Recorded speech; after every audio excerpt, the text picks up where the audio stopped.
Once again, our Pink Heart Revolution prayer gathering and 126th Philippine Independence Day celebration.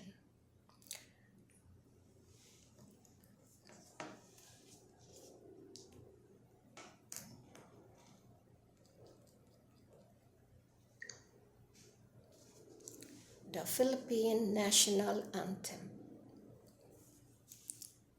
Bayang magiliw, perlas ng silanganan, alab ng puso, sa dibdib mo'y buhay. Lupang hinirang, duyan ka ng magiting, sa manlulubig, di ka pasisiil sa dagat at bundok, sa simoy at sa langit mong bughaw. May dilag ang tula at awit, sa paglayang minamahal, ang kislap ng watawat mo'y tagumpay na nagniningning. Ang bituin at araw niyang kailan pa may di magdidilim. Lupa ng araw ng luwalhatig pagsinta, buhay ay langit sa piling mo. Aming ligaya ng pag may mang-aapi ang mamatay ng dahil sa'yo. The Pink Heart Prayer. Lord, give me a right heart that I may think rightly, speak rightly, and act rightly. Thank you for your grace, Lord. Amen. Lord, give me a right heart that I may think rightly, speak rightly, and act rightly. Thank you for your grace, Lord. Amen. The sequel prayer.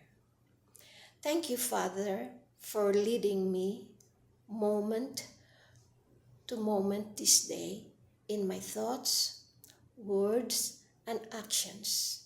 In your name, Jesus. Amen.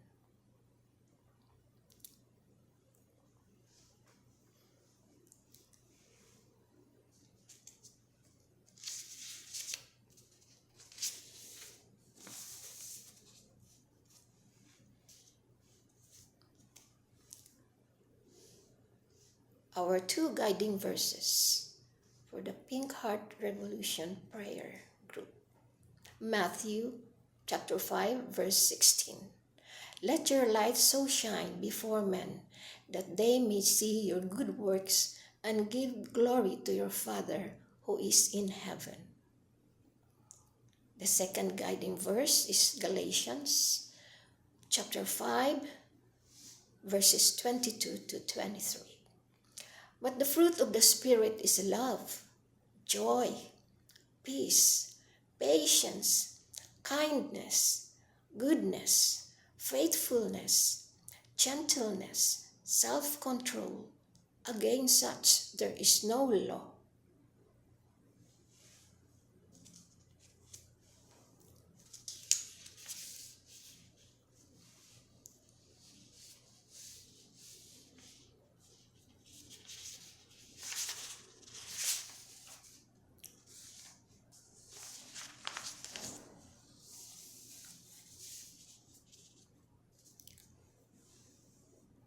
Heavenly Father, Almighty God, King of Kings, Prince of Peace, Yahweh, Divine Healer, our Creator, thank you for the very breath that we have at the moment. Thank you for the gift of love, gift of nature, and gift of life. May you send us your mighty angels to keep us safe from harm and cover us with your most precious blood. We thank you for the blessing us with 126 years of independence as a free Philippine nation.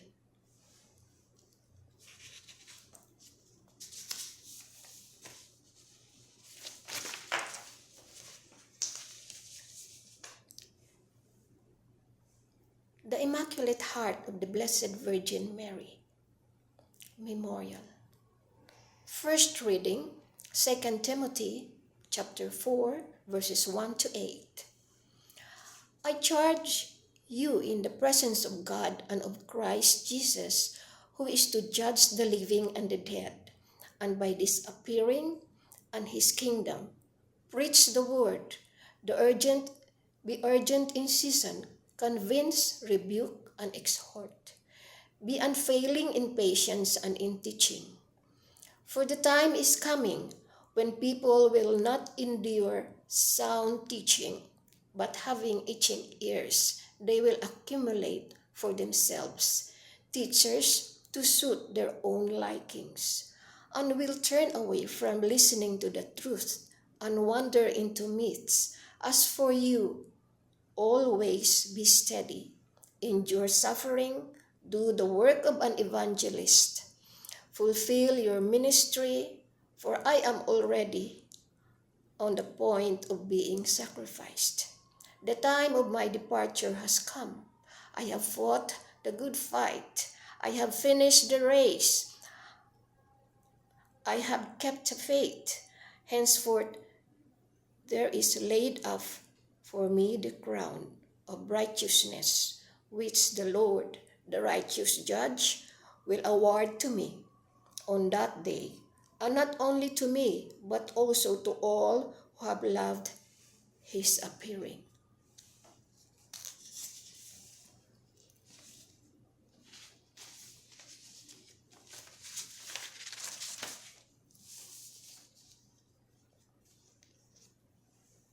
Responsorial Psalm, Psalm 71, verses 8 to 9, 14 to 17, 22.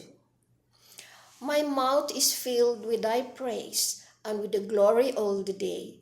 Do not cast me off in the time of old age. Forsake me not when my strength is spent. But I will hope continually and will praise thee yet more and more. My mouth will tell of thy righteous acts, of thy deeds of salvation all the day. For their number is past my knowledge. With the mighty deeds of the Lord God I will come. I will praise thy righteousness, thine alone. O God, from my youth thou hast taught me, and I still proclaim thy wondrous deeds. I will also praise thee with the harp for thy faithfulness. O my God, I will sing praises to thee with the lyre, O Holy One of Israel. Gospel, Luke chapter 2, verses 41 to 51. Now his parents went to Jerusalem every year at the feast of the Passover. And when he was 12 years old, they went up according to customs. And when the feast was ended and they were returning, the boy Jesus stayed behind in Jerusalem. His parents did not know it, but supposing him to be in the company, they went a day's journey, and they sought him among their kinsfolk and acquaintances. And when they did not find him, they returned to Jerusalem, seeking him. After 3 days, they found him in the temple, sitting among the teachers, listening to them and asking them questions. And all who heard him were amazed at his understanding and his answers. And when they saw him, they were astonished. And his mother said to him, Son, why have you treated us so? Behold, your father and I have you treated us so. Behold, your father and I have been looking for you anxiously. And he said to them, How is it that you sought me? Did you know that I must be in my father's house? And they did not understand the saying which he spoke to them. And he went down with them and came to Nazareth and was obedient to them. And his mother kept all these things in her heart.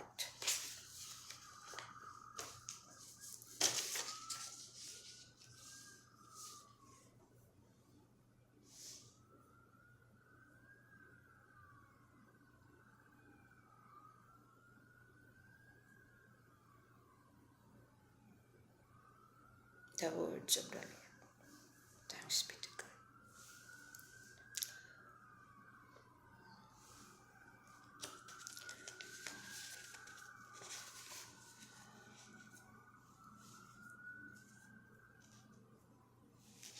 Petition prayers for the sick and afflicted.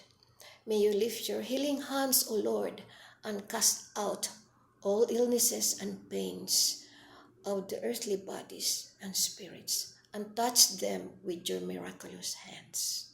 My personal intentions for the passing of my 3 cousins in Banhigan, Bajan, Cebu, Philippines, Consorcia Suerte, Narcisa Suerte, and retired Judge Ildefonso Suerte. Eternal rest be granted to them, O Lord our God, and let perpetual light shine on them. May they rest in peace. Amen. Our prayer for world peace, as you will give us, O Lord. All this we ask through Christ our Lord, through the intercession of the Blessed Virgin Mary. Amen. My song rendition, offering for my departed cousins.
Hiram sa Diyos ang aking buhay. Ikaw at ako'y tanging handog lamang. Di ko ninais na ako'y isilang, ngunit salamat dahil may buhay.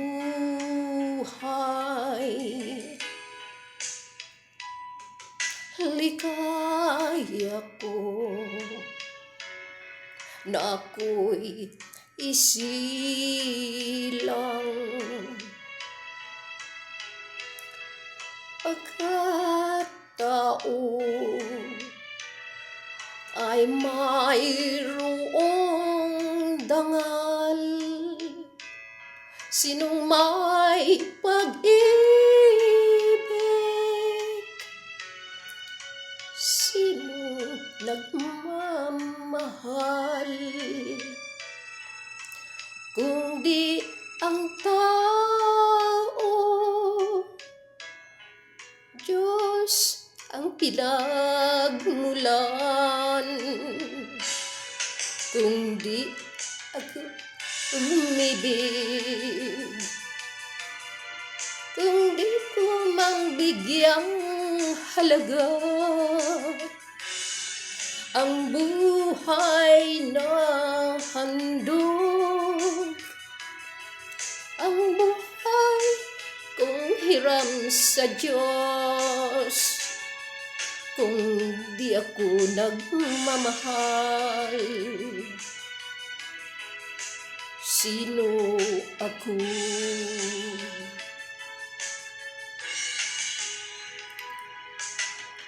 Ligaya ko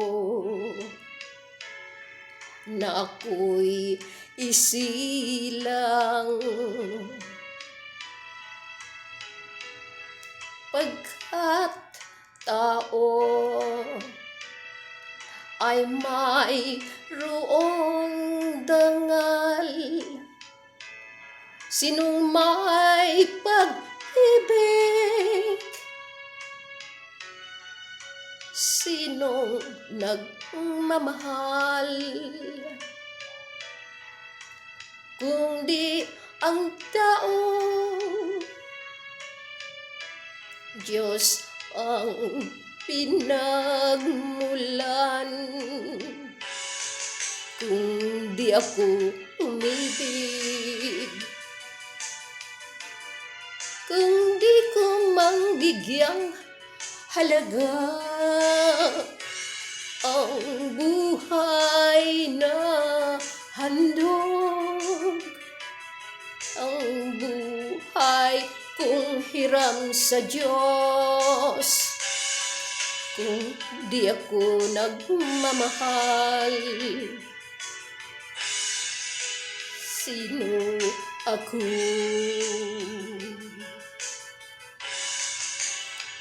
Kung di ako umibig,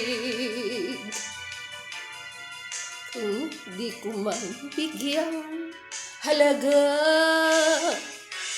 ang buhay na handog, ang buhay kung hiram sa Diyos. Kung di ako nagmamahal, sino ako?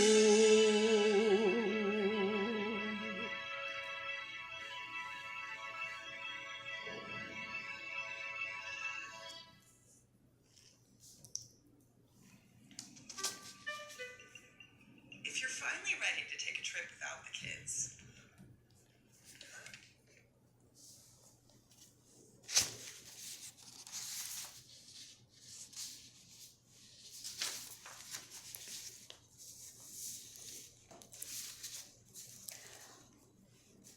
Independence Day wishes to the pink hearts all over the world, our OFWs and friends and partners in prayer.